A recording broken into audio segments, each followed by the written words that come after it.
What's up guys, my name is Bruno Rodriguez and this is Flickin' Flash, and what a year it has been. It has been a great year both for movies and for myself. I mean, the movies that came out this year, they're the ones that I need to thank for this channel. They're the ones that inspired me to start, and many of the movies I saw this year, they're the ones that I just could not stop talking about and the ones that made me start this channel. Having said that, I realize now that I did not see nearly enough movies, and I saw a lot of movies, but looking back, I didn't see Uncut Gems. I have not been able to see 1917, which I'm so upset about. That movie, I have never been more hyped for a movie. I mean, I usually try not to have super high expectations for movies, but this movie, it just seems like it was built for me. Unfortunately, I'm gonna have to check it out next decade, which sounds insane. Those are just two of the movies I haven't been able to check out. There's plenty other ones that have been getting a lot of praise, and I know are really good. Unfortunately, they're not gonna make my list because I just didn't get a chance to see them. I also want to preface by saying this is just my list. They're not the best movies of the year, they're just my favorite movies. Of course, I hope they align with some of your favorites. If not, however, please make sure to let me know what your top 10 are down in the comments. I don't want to run this intro super long, so with that, let's get started talking about number 10, Once Upon a Time in Hollywood. Now, at first viewing, I wasn't even sure if I liked this movie. In my perspective, it just felt like Quentin Tarantino was kind of full of himself and just was like, here you go guys, watch a movie with no plot and tell me you love it, because I'm Quentin Tarantino and you gotta love my movies. And it just seemed like, as gorgeous as the cinematography was and as great as the performances were, without a plot, it kind of seemed weak. But the more I think about it, the more surprised I am by how much I enjoyed it, even without the super heavy plot. This was a very well-directed, slow-paced movie that was just a character study. And I know number 10 in my list seems kind of low, but if you think about it, there's a lot of movies that came out this year, so even having it on my top 10, I still consider it a very good movie. Moving on to number 9, a movie that I might have had just a little bit too much high expectations for, El Camino. I am a massive Breaking Bad fan. I had been waiting for this movie ever since I heard they were making it. So I think in my eyes, I was expecting something different, a little bit more action. But while watching it, I was completely immersed into the Breaking Bad world again. This movie completely does not disappoint. I absolutely love it. It's a study into the character of Jesse, who in the show was my favorite character. It's the one you're supposed to sympathize with. And I mean, this movie just delved more into his character, seeing how all the years that he was captured, how it affected him, seeing into his psyche,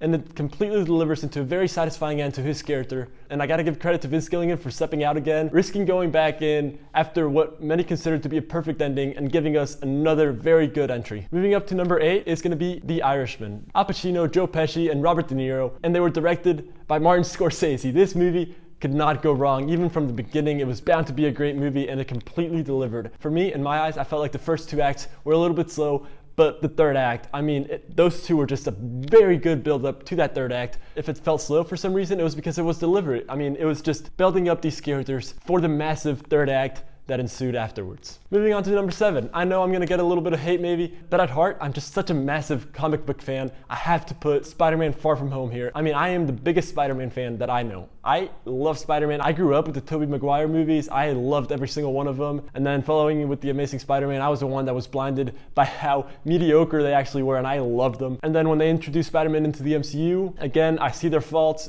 but I love the movies as well. And this movie was just fun. Following Avengers Endgame, a really massive, more serious movie, they followed it up with a really fun, energetic high school movie that still managed to have a lot of heart and just ensured that you would have a great time at the movies. Number 6 in my list, Ford vs. Ferrari. Such a good, tense car racing movie that is much more than that. I mean, it's a movie about 2 guys that are just gonna build a car that's gonna beat Ferrari, and it makes for such a good edge of your seat movie that you're never bored in. Extremely good choreography, great acting, great performances by Matt Damon and Christian Bale, especially from Christian Bale. And I'm just a sucker for these type of movies, and it completely won me over. I absolutely love it. Following up with number 5, John Wick, Parabellum. And it's John Wick. It did everything that the first 2 movies did right and just amped it up to the next level. And as unrealistic as this one might have been compared to the other 2, I don't think it mattered. This movie completely delivered. The action, the choreography, the cinematography, the color scheme, the set design, everything from a technical aspect was beautiful, really well made. Now the story is, I feel like, where a lot of people are gonna nag it, saying, it kind of falls flat for me. And yeah, it's not a very heavy plot, heavy story movie, but it is so fun. I mean, the action, the world building that these movies bring is just phenomenal, and I absolutely love this movie. Next up, number 4, a very much more serious movie, more down to earth,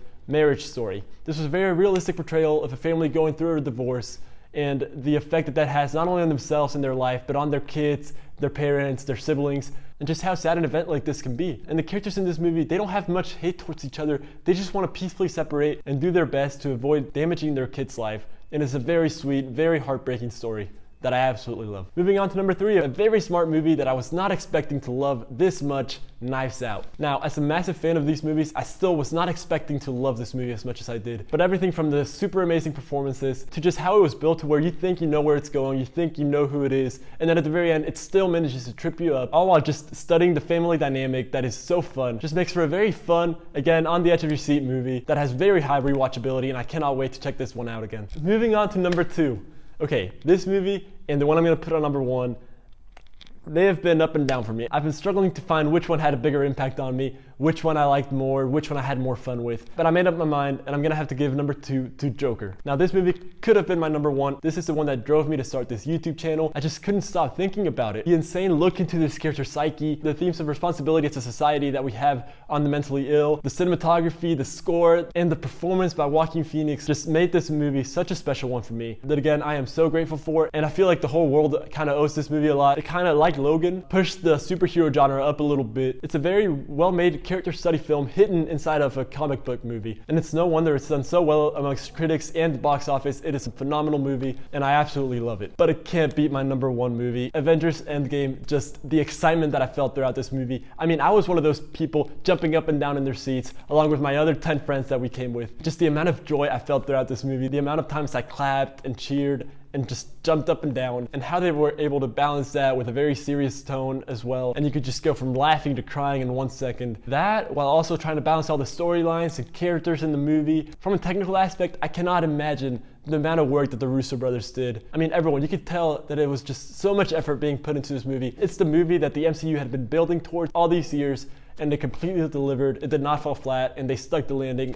And for me, it's gonna be my number 1 movie. I know we're not gonna have the same opinions. I know we're gonna disagree, and that's okay. So make sure to leave your list down in the comments. Guys, it's been an insane year. I'm really grateful for all of you that have been watching my videos since I started with the Joker. Oh, Merry Christmas and Happy Holidays and whatnot. Hope they were great, and I hope you really enjoyed this video. If you did, please make sure to subscribe, check out my latest videos, and as always, drop a like and drop in later.